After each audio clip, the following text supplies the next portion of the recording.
Hey guys, welcome back to another video. So for this video, I'm going to be going over dividends and what they are, how to invest in them, and so on. So first off, what are dividends? Dividends are what a company will pay out to its shareholders, whether it is monthly, quarterly, or semi-annually.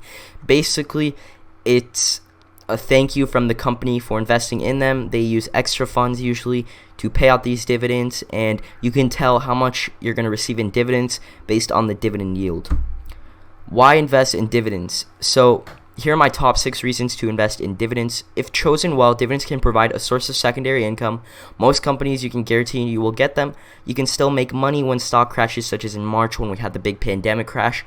You can reinvest them into more dividend stocks, creating a snowball effect. No need to worry about it. Invest and forget. Great for retirement, whether early or as planned. So basically all of this together, I'm basically saying that this is a great relatively safe investment compared to stocks, because you can just invest and forget, and it's going to bring in money every month, year, or quarterly based on the dividend yield.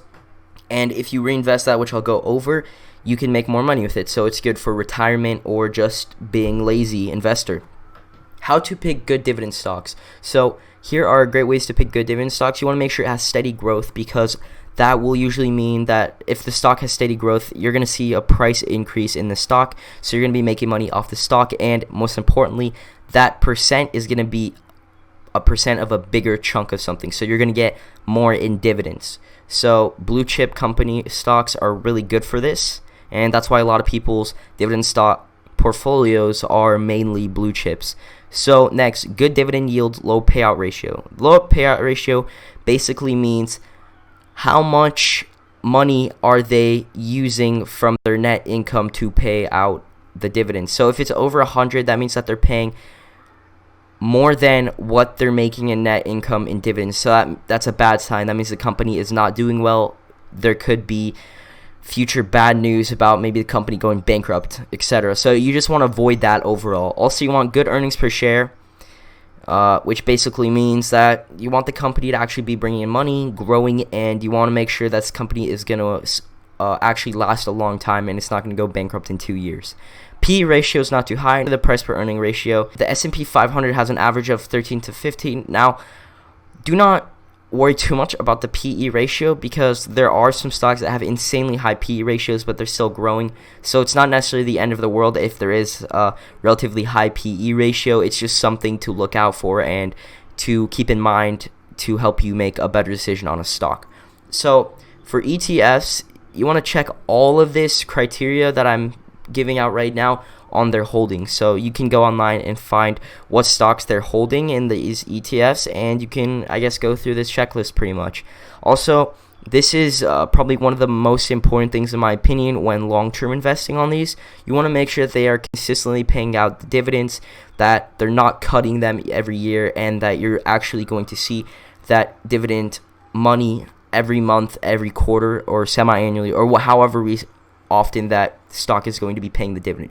You also want to look for an increase in dividends. So a lot of companies, they'll grow, which means that they'll have more money to spare, and they'll actually increase their dividend percentage. So that's really good.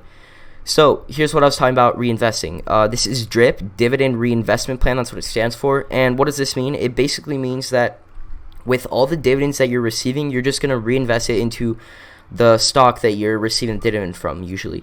So what that's going to allow you to do is actually grow your money way, way, way faster than rather just keeping that dividend every month and investing more and more money. Because what's going to happen is once you're reinvesting that dividend, it's going to grow how much you have invested. So that percent is going to be a larger chunk than before.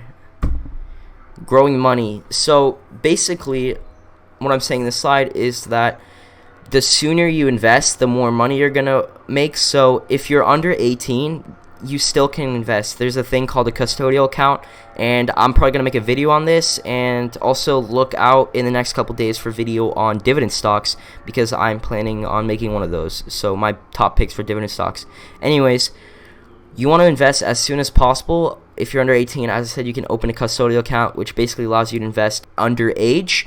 And even if you're in your 20s, 30s, it's not too late to invest. It's never too late to invest. Although you're going to miss out, you're not going to get as much money as if you invested I guess, at 15, and I'll show you guys a chart of what it looks like the more time that goes on. So basically, the sooner you invest, the more money you'll make, and the more time you give it, the more money you make. Also, I also put the equation right here on how to calculate what you want to make per year based on your dividend yield. So what I'm saying is, let's say you want to make $10,000 a year and you have a 4% dividend yield average on your portfolio. So if you want to know how much money you need to invest to get that $10,000 a year, you basically want to do 10,000 divided by 0.04, the 4% annual dividend yield, and that will give you 250,000. So that means that you need to invest $250,000 to get $10,000 a year on a 4% dividend yield. So moving on, here is Charles Schwab.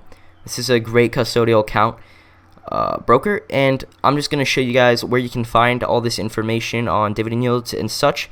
So over here, Charles Schwab actually has a dividends page. Now this is Wells Fargo. I'm going to be showing you Wells Fargo over these couple websites, and honestly, you're not going to see the same dividend everywhere because dividends do fluctuate from time to time. So a lot of websites will have little fluctuations of maybe like 0.05 or 0.5%.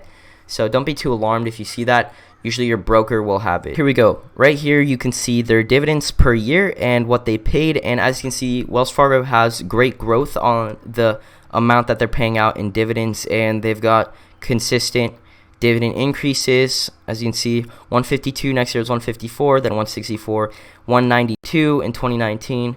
2020 is estimated to be lower. That's normal. We did have a big crash, so that is to be expected.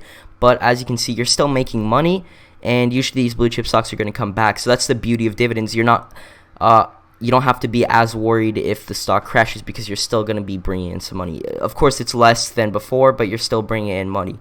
So right here you can see the dates that they were paid out.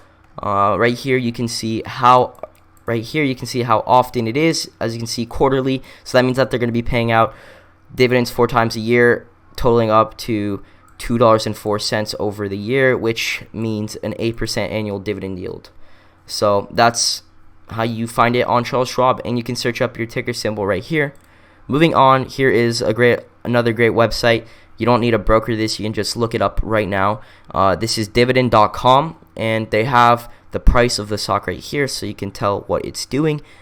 You can find the ticker symbol by going up to the search bar right here and searching up your company.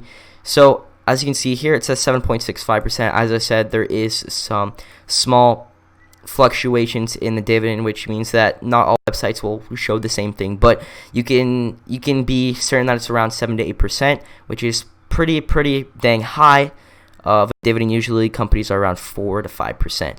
But anyways, here it'll show you the annual dividend and the dividend percent. So this is a really good website. It's also going to show you the price, and if there was a split, a stock split. So this is a 2 to 4-1 split. That's important for price over time. It's good to look at that.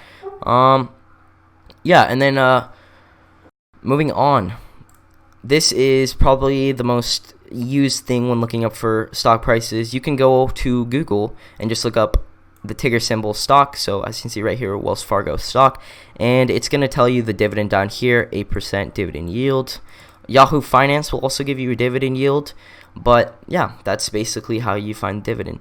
Now, here's where it comes to time, and this is why it's really important to invest as soon as possible. So let's say you put in $100,000, right? And you're going to give about $20,000 a year into this account. Now, that's a lot of money. I'll do another simulation where it's less. And let's say the annual dividend is, we'll put 7% as Wells Fargo, 22% dividend tax rate. That's the average amount tax rate on it. And we're going to put drip yes, because that's where you're going to see the most growth. So let's calculate dividends. So now that they're calculated, this is a great thing. It's marketbeat.com/dividend/calculator. You can also find dividend calculators online.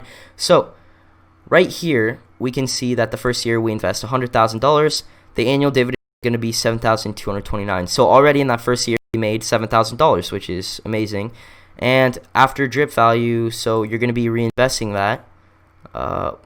We're going to see next year we're going to have $128,000 in our account by the end of the year. And then the year after that, we're going to have $159,000. And then if we come down the line, 17 years later, we're going to be at 1 million. This is why drip is such a good plan, because that money that you're going to be reinvesting, that $28,000, is going to make a dividend percent off itself, so it's going to bring even more money. And as you can see, the more time goes on, the bigger the gains are going to be. So 315 and then 364, so you're going to get $28,000 dividend, and when you first started, you're going to get a $7,000 dividend. So this is why it's so important to invest early, because then you're going to be able to make money. And if you invest enough money, as you can see, once you're up to 20 years invested at $100,000 with $20,000 a year, you're going to see $130,000 a year. So that's basically going to be giving you a salary. So that's great. And as you can see, it accounted for if the stock grew. Now, that's why I was saying it's ideal for the stock to grow, because your dividend's going to get bigger. Now, let's go look at something more realistic. So let's say somebody, a 15-year-old perhaps, or somebody young, they have some savings, right? You're going to put, let's say, $10,000, and they're going to contribute, let's put $2,000 a year, right? So let's calculate that real quick, and we'll see what we get.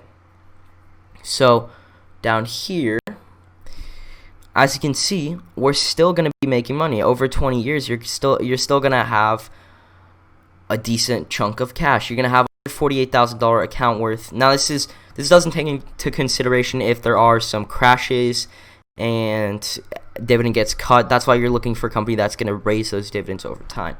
So yeah, this is why the drip is so good, and this is why I love dividends so much, honestly, because as you can see, it really grows your money. And then once you're ready for retirement, you can stop the drip, and then you'll be making this per year. Well, you're most likely going to have more money by the time you're retired, but basically then you can stop and you can have a passive income. Yeah, that's pretty much it, guys. Thanks for watching. Make sure to like, subscribe, and comment down below your favorite dividend stocks, and maybe it'll make it into the next video.